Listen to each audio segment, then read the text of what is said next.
I tend to more of the aquaculture stuff is interesting to me. Rental properties, rental property management, things like that. So those kind of my bailiwick. It's a wide scope of work that I do. And as far as my virtual clients that I have that are elsewhere, there's many of those that I've never met in 15 years. We deal with them either via email or on the phone. Sometimes I get a chance to talk and maybe get up with them and actually shake their hand after working with them for a dozen plus years. So it's a good mix. It allows me to, working with folks in that demographic. They like working with me because I'm less expensive than their alternative in their market. I like working with them because it's what I would consider a premium client from a billing perspective as opposed to the local economy. Obviously, we have to make sure that we can all coexist and making sure that you can offer client services at a competitive rate. Me being what I still believe, I'm the only CPA in the county. It's difficult because we're turning our way business left and right. It's just not responsible to be able to, in many cases, take on board any more clients just because of the bandwidth. There just isn't enough time in the day. So that perspective is a challenge.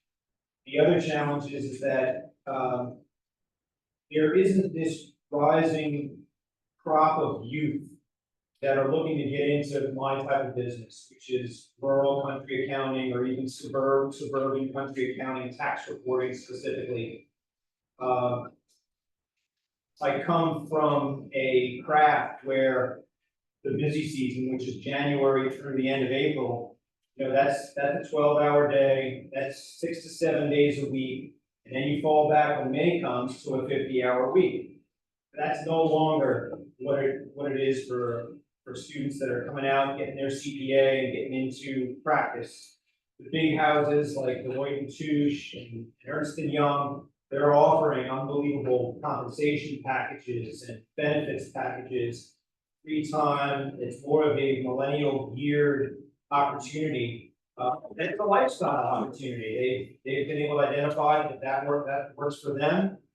Their clients are big time listed companies on the stock exchanges that have a big line item for reporting, for billing for accounting and CPA representation.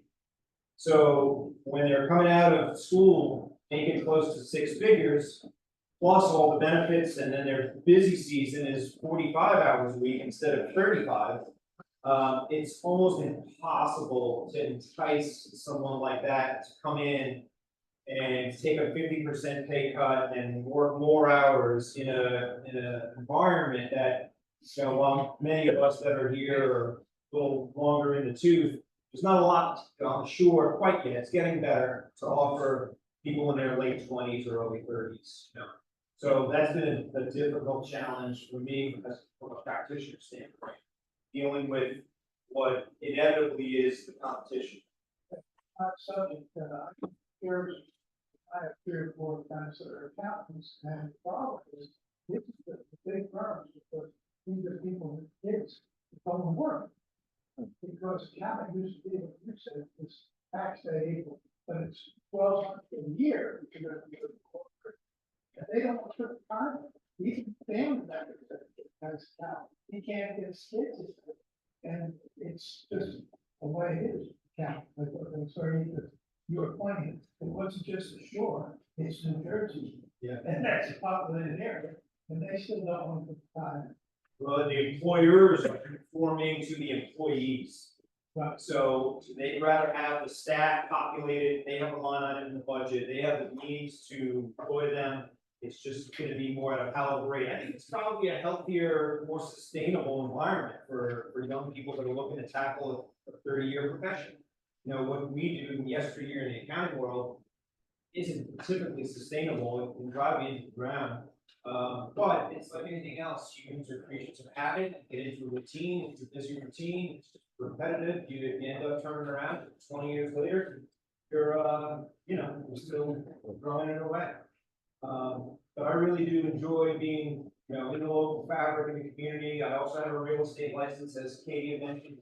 I hang out with Ralph Dodd, in the same building that I operate my CPA practice out of. Really enjoy that.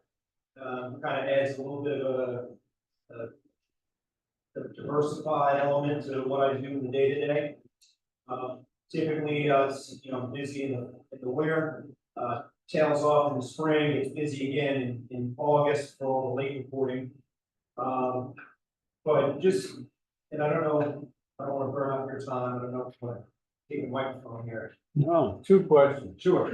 One, where in Long Island did you grow up? I grew up in Riverhead, Long Island. Whoa, Yeah. and do you do audits for nonprofits? I don't do audits for nonprofits, so what I specialize in is individual income tax, S Corp and C Corp income tax, and partnership LLC income tax. I do not do nonprofits, estate tax returns, and it's really a product of not doing enough of them to be able to stay current with the ever-changing reporting requirements.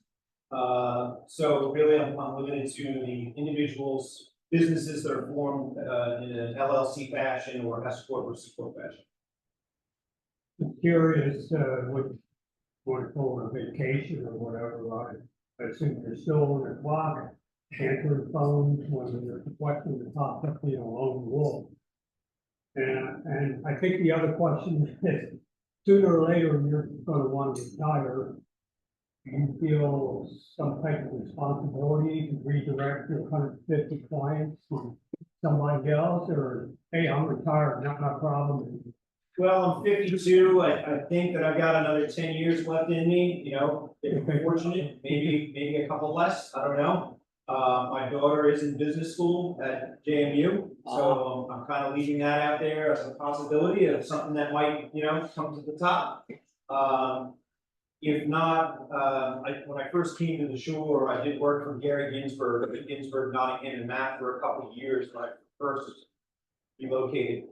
And I know they're still going, and we're not seeing a lot of people in their 30s and 40s come into this type of work. So we're not seeing, there really isn't a next step, a succession plan, so to speak, for businesses. So a lot of them are being sold to conglomerates, just like veterinary practices and medical building. It's all, they're just going into these aggregated conglomerates that just have baskets full of those types of businesses.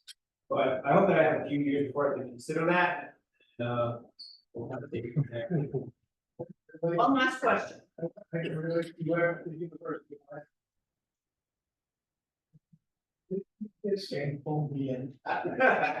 So I ended up going to business school, Harvard.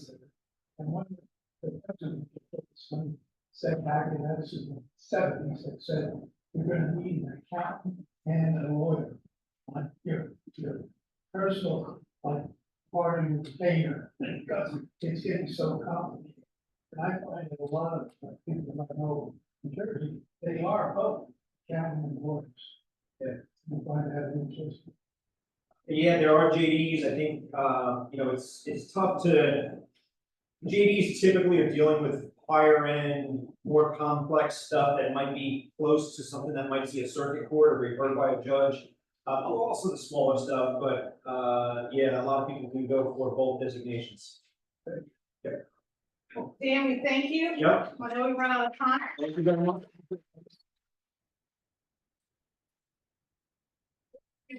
Never to coffee mugs. Thank you so much. Memberships are always available. Thank you. I had promised Joan just a minute or so to talk about the project because she may be looking for some assistance immediately right now. We haven't had a full presentation to the board, but she did want to go ahead and talk about it. This is time sensitive. One of our physical history sites, 400 Jefferson Avenue, which is Lenore Mitchell's building. There are two buildings there. Lenore received notice from the town that her building is in demolition by neglect status. And she has until the 15th of this month to come up with a plan on how to remediate that building, to put it back in non-demolition status. So plan is needed by the 15th. Lenore is not in a position financially to do anything really. And this is one of our visible history sites. So I was just wondering if there were people here who felt that they could help put together a plan of action on how to remediate the building according to the requirements listed here by the two officers of the town, one of which is Katie, so Katie has to recuse herself. So if there's anyone who thinks that they can. Is that the candy store? Pardon? The candy store? Yes, it's the only, when I moved here back in 2001, it was the only place in town where you could buy a lottery ticket. Yeah, You bought candy there and they had some general, provisioning. yeah. Yeah. It's on the corner of Jefferson and Peach. Jefferson and Peach. And there's actually two small buildings that are in disrepair. One of them, as someone pointed out, has a big phone on the outside wall. Yeah. Okay. So if anyone thinks that they could help, please say, and I'm looking for people who can read this and help us figure out, we provide a plan to the town by the 15th, which is next week. On how to remediate the building, bring it back into code. She doesn't have to open it, she just has to get it back in compliance. So please think about it, if you can help, it'd be a great project for everybody. And it's right here in our town, and it's part of our physical history location. So I think it's a big deal, and I really would like some help here. Thanks. Mark, I will email out Mark's information about the clock status, but I think you want to talk for just a minute. We'll run out of time. Comment, two things, last night we had a single park board meeting, and two things came up, one was, putting a peace pole in Super Park. We went online and discovered that Rotary clubs around the world are putting these in their towns where they're located.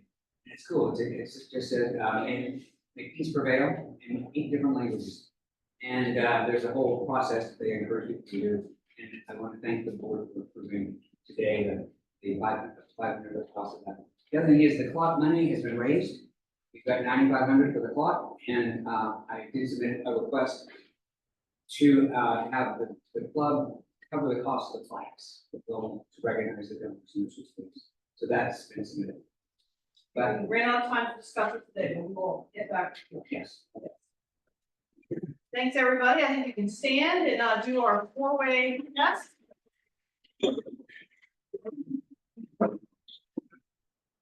Is it the truth? True. Is it fair to all concerned? Will it build goodwill and better friendships? Will it be beneficial to all concerned? And will we have fun? Yes. Okay. Well, you know, Stanley, I completely